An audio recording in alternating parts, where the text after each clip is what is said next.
Hey Waffle Gang, I do hope you are well. My name is Mark and today we're checking out some more relationship stories, and if you do love a Reddit story, why not consider hitting that like, subscribe, maybe that notification bell too. Well, let's crack on with today's first story, which comes from Aggravating Hope 822 from the Am I Wrong subreddit, and says, am I wrong for using this to dump someone? So I was and am seeing this guy and he's just left. I took us away for the weekend and, oh boy, he was all over me. I mean, all over me. I was asleep and he wanted to come into bed and hold my hand, which woke me up. I get he's all touchy and feely, but I'm not. I wanted to get away for this weekend and relax from the stress of having a toddler who I dropped off at my mum's while I was away. It honestly felt like I had my toddler again. He wanted to touch me all the time, stroke me, just hold my hand, and I felt smothered. I told him how I felt numerous times. I said I feel like he's being too much, to relax, leave me alone and just chill out. I must have said this at least 10 times. All I wanted was a beer, to watch something crappy and bad on TV and chill out. He kept saying he got it, and then he would go out to have a smoke and then get all in my face about something he saw that was hilarious on Facebook. He kept saying it's because he liked me too much and he thought this weekend was to get to know me better. I explained once again, I do like cuddles. I like doing relationship things, but I don't need someone all over me all the time. I'd be watching TV or looking at my phone and I'd catch him staring at me, like full on. It just added to the pressure and everything. He started saying, I feel like I should go home. I said, okay, if you want to, then fine, but he stayed. He wouldn't listen to me, and I was getting more and more wound up. Just leave me alone for fuck's sake. He left for work around 5 this morning and apologized and said, it's because I really like you. I'll take it on board next time. I said, frankly, I'm disgusted.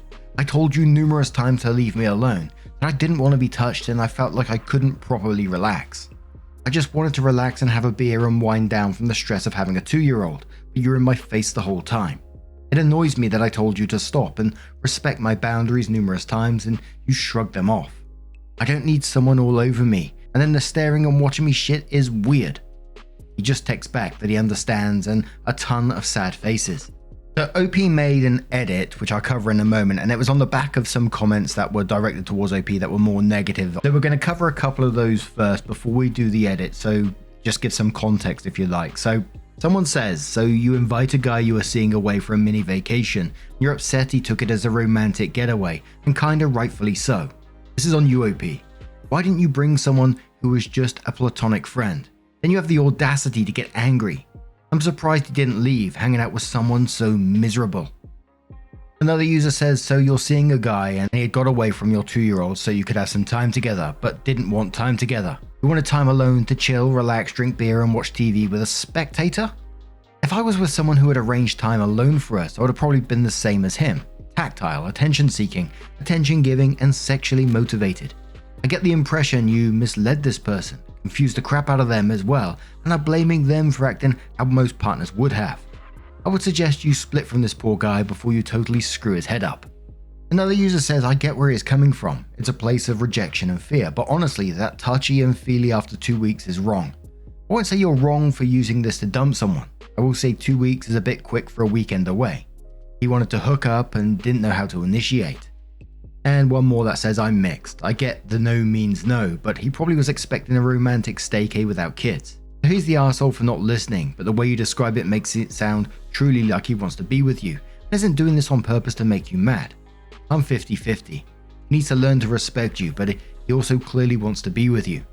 I'd say really enforce your boundaries and enforce your consequences and he'll figure it out. But give him a little pity because he clearly wants to be with you. I don't know. That's just my opinion. So OP then edited their post and said, what people don't realize here is that we both have said we will watch TV, even came up with some shit box sets to watch. Saying we will stay in, we will cook, watch TV and have some beers and do this couple quiz that I took with me, lol. Kinda like what's your favorite, to get to know each other better. We had been dating for 2 weeks. He wouldn't leave me alone, following me to the toilet and wanting to sit in the bath next to me and continue to talk when I was having a wee. Fuck? I excused myself and said I needed to do a number 2, and he still wanted to sit in the bath with me.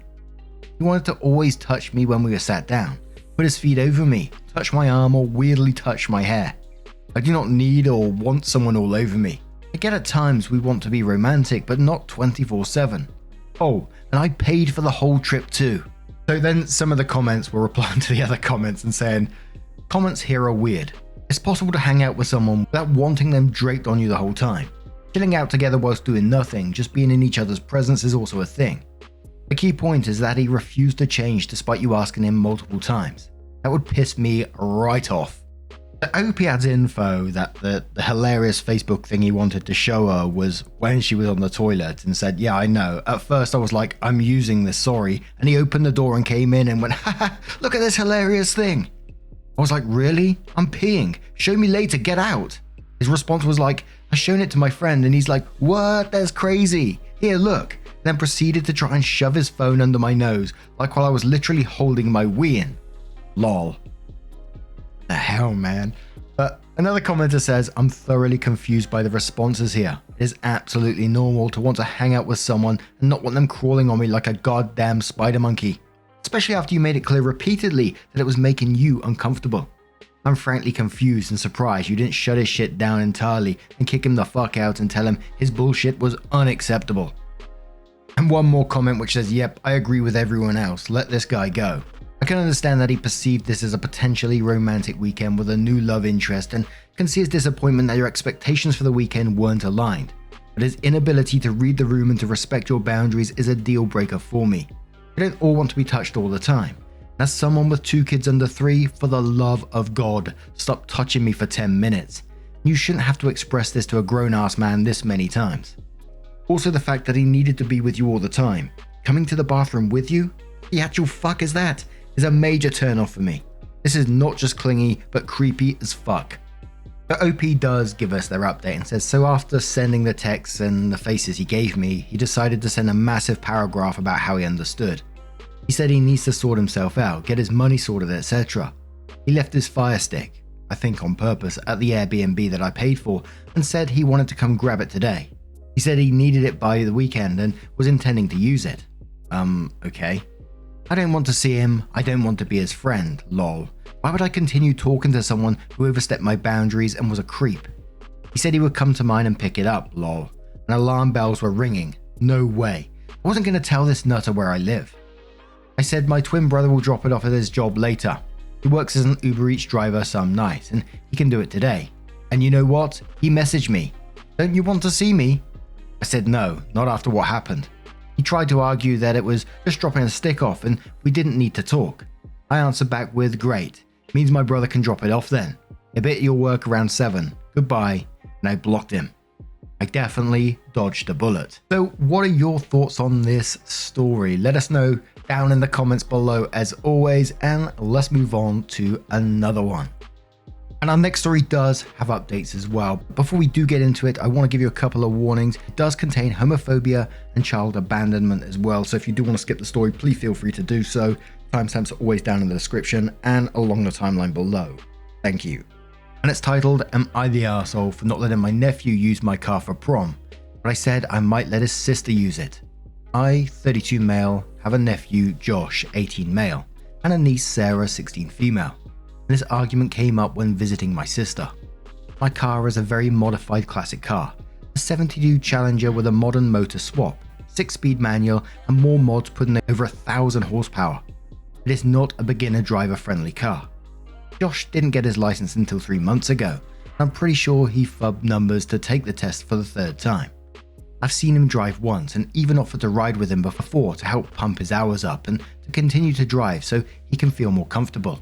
Sarah goes to car shows with me and has a modified Miata. She drives everywhere. She got her license 2 weeks after turning 16 and has had it for 8 months now. She drove with me every day after getting her permit and just has that drive to drive. Before anyone says I have my favorite, Josh and I game every night. I built him a custom PC for getting on a roll. He's amazing at tech, loves gaming, and if he decided to continue, I will be paying for his college and will offer him a job at my business, which offers specialized tech services. I've told both of them the dollar amounts I have saved up that will be for them in the future. If they want to use it for school, training, down payment on a house, travel, it It'll be theirs as long as they can tell me they have a plan. I bought both of them their first cars after they got their licenses and tried to keep everything as close to fair as I can with them. I was over for dinner and Josh said he can't wait for prom and was asking if he could use my car to drive his date.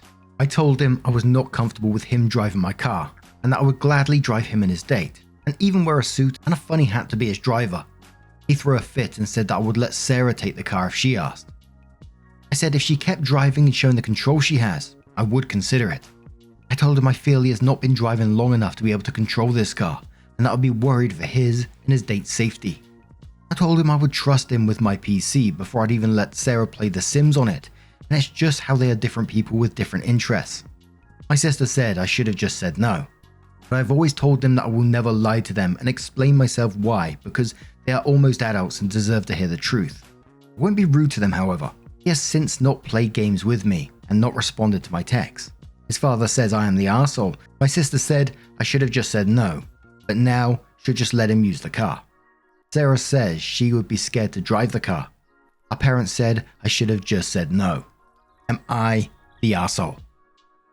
Mike J leaves a comment below this one and says, Dude's 32, plays video games with his nephew every night, puts money away for the niece and nephew. I think it's time he grows up and finds outside interest and let the parents rent their son a supercar. Seems like a really weird situation. Opie says I run my own tech company. My wife died to cancer 4 years ago. I decided to live my life the way I want, and that includes spending time with my family. I do not drink, I do not smoke. My house has been paid off for a few years. My bills are my business, keeping the lights on, and my employees are paid and happy, and insurance. I'm not going to be a slave, and if I can keep them from having to slave away, I will. Someone asks what car Josh has, and Opie says the car that he, his parents and I picked out is a more practical Subaru. Nothing fancy but a reliable car that will get him and his date to prom without issue. There was a situation over Mother's Day weekend. He's lucky I don't take his car back as payment. Yes, my name is on both of their cars. I may post an update after everything is fixed. The OP updates their post and says, my parents returned from snowbirding and we decided that we'd use my house to host Mother's Day. I won't go into detail, but after being told this, I made a nice dinner for my family and had everyone over.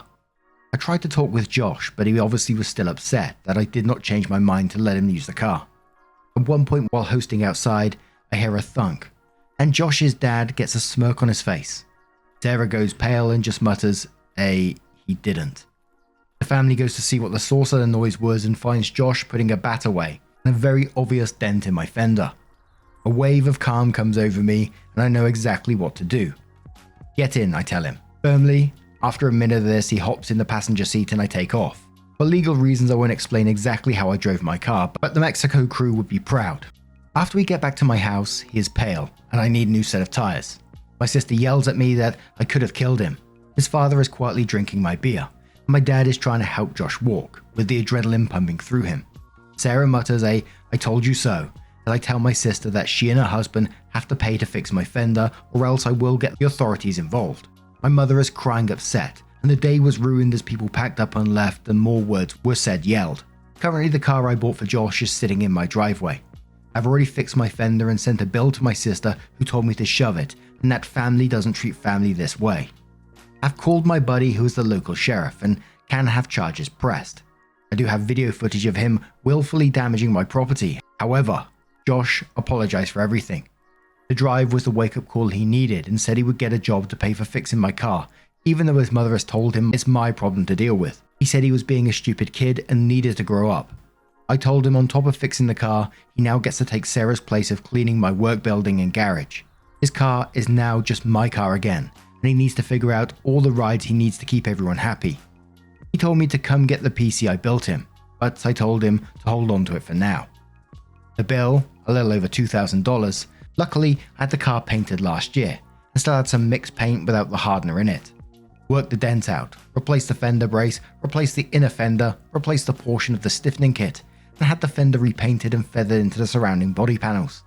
Vintage cars are not cheap to work on. There has also been an incident involving Sarah, 100% not her fault, and so she is staying with me until things can get figured out. That will be posted elsewhere. So, Condition Big says to OP, wow, that update was wild. I hope your sheriff friend is able to get them to see sense. Has Josh said anything to his parents about you being not right to let him drive? Opie says he did. My sister is upset with me for the reasons involving Sarah. It's almost funny that the people who claim you don't do this to family are the first to throw family out when something doesn't fit. And Opie adds another update and says 2 months. 2 months before she turned 17, my monster of a sister and brother-in-law kicked their daughter out of their home. Backstory, or else I'll just rant about how evil that family is. I got home from working late one Friday, and having worked 12 hours that day was ready for dinner and to go to bed. As I am cooking, my phone rings to a number I don't recognize, so I put my owner of the business voice in, answer with my usual greeting, only to hear sobs and, "Uncle, can you come get me? I can't go home." When I tell you I threw my pan in the sink and took off, I get to the gas station down the street from my sister's house and there is Sarah looking like she was halfway to death. I hug her, get her to calm down a bit, get her into my truck and we go back to my house. We get home and I ask her for as much info as she wants to tell me. She just wants to go to bed. Sure. Is she okay? Does she need hospital or police? Anything? No, just sleep. The next day my sister calls me and verbatim, she says, "Hey Double, have you heard yet?" I said, no. Is this about Sarah? She says, yeah. Brother-in-law's cousin caught her and Sarah's friend at a public area that close by that identifies me, and they were all over each other. I said, hard to see her doing that in public, but... And then she says, heavily kissing, making out, being a little whore. I said, sis, it's natural, people kiss. Is that why? And she cuts Opie off and says, we kicked that skank out, we didn't raise. And then Opie hangs up the phone. Let me tell you, I was seeing red and ready to roll. Anyone who knows me and can guess by my responses knows I have a plan. I like to think ahead. I need to have my next steps ready. First step, I called my sheriff friend, told him what I knew so far. So no, I'm not harboring a runaway. Next step, called the local PD, talked to the captain who told me there was nothing he could do till her parents called them and reported her as a runaway. Or Sarah calls them and reports them that she's been kicked out. In his words, where she is so close to adulthood, it would not be resolved before she is 18. Last, wait for Sarah to wake up. She didn't get up till late and honestly looked like she hadn't slept. I asked her if she wanted a hug. She nodded and cried. I've never seen her so upset, and thinking about it again breaks my heart. When she started to calm down and feel better, I told her flat out, Sarah, I love and accept you. Your mother called me and told me a bit about what's going on. I don't care what she has to say. As long as you're safe and happy, that's all I care about. She cried again and hugged me tighter. Now for her side of the story. She and friend were hanging out at the location, just having a good time. At one point they were sitting and eating food, laughing and joking, and then they kissed. According to her, it was more than a peck, but not all over each other or anything. After they were done hanging out, Sarah dropped her off and went home. The second she walked through the door, there were her parents just down her throat. Apparently the cousin of brother-in-law sent a photo to their family group chat with a message basically saying, hey, brother-in-law, is this how you're raising your kids? A lot of yelling, a lot of tears, and they told her that she needed to give up her phone, pack a bag and go and live with her friend if she wants that lifestyle. Well, as soon as Sarah left, they sent the photo to friend's parents and called them. They weren't happy and said she wasn't welcome there. She went to the gas station, called me, and here we are. The aftermath. Called my lawyer, got him to give me some info for family lawyers in the area. Sister has sent me a text after text and call after call to get Sarah to do some really unthinkable things if she wants to get home. Sister has all but admitted to kicking Sarah out for not being straight. We worked with a family lawyer to get emergency protective order and worked with CPS to try and give me temporary custody. Sister tried to claim that she ran away from home. I used the text sent to me to prove they were trying to send her to conversion camps and kicked her out if she wants to live that wicked lifestyle. Sister might be getting charges filed, TBD, abandoning her child. Courts are slow. I sent a tow truck to the house to get Sarah's car. I did not want to give up the keys. I had a spare and threatened to call the police where it is in my name. It's been 3 months. A friend is gone because she got in trouble with her family. We got some of Sarah's things with the help of my sheriff friend. Other things were missing, so I replaced what I could. Tons of clothing, makeup, some other personal belongings were all gone. Her phone and laptop were claimed to belong to the family, and hard to prove they were her personal things. Josh is in college, staying on campus working. He paid the bill for my car, was cleaning my garage and work building every other day, and worked whatever he could over the summer. He said he will be no contact or low contact with his parents once he can figure out how to pay for his own things. He got some good grants and scholarships, but life. I told him there is a place here for him if he needs it. Once he gives me his plan, the money I saved for him is his. Sarah's back in school and just trying to get through everything. For her 17th birthday, we went to a Comic-Con type thing. I paid for a group of her friends to be able to join us. Then we went to a car show the next day. I got her a new laptop and cell phone, told her they are hers with no BS. She misses her parents but understands that they don't accept her. I'm paying for her to get some counselling sessions in, just to help her work through it in a healthy way and understand this is not her fault. I told her she can go to as many or as a few sessions as she wants. My parents are not taking sides, and it upset my sister to the point of pushing them away. In her mind, if they are not against me, they are against her. I reminded my parents that by not saying what my sister did was wrong is supporting her. I was told not to put words in their mouth. I called them bigots like my sister and asked if that's where she got it from. A story for another time. It would be just as long as this one. Since TikTok has ran with the original story, more family has found out and put two and two together. My sister is extra mad at me because I'm good with computers. Obviously, I was the one to put the story all over TikTok. /sarcasm. She's trying to turn the story that I am turning everyone against her, poisoning Sarah with money, whatever BS she can try and turn. The majority of my family sides with Sarah. The majority of brother-in-law family sides with brother-in-law. I've asked Sarah what she wants to do for the upcoming holidays. We'll probably do a Friendsgiving and keep it low-key. I have a protection order against my sister and her husband's at this point. Sarah's is a little more tricky, but they are no longer listed for a school contact and the police will be called if they show up there. It's not much, but anything is better than nothing at this point.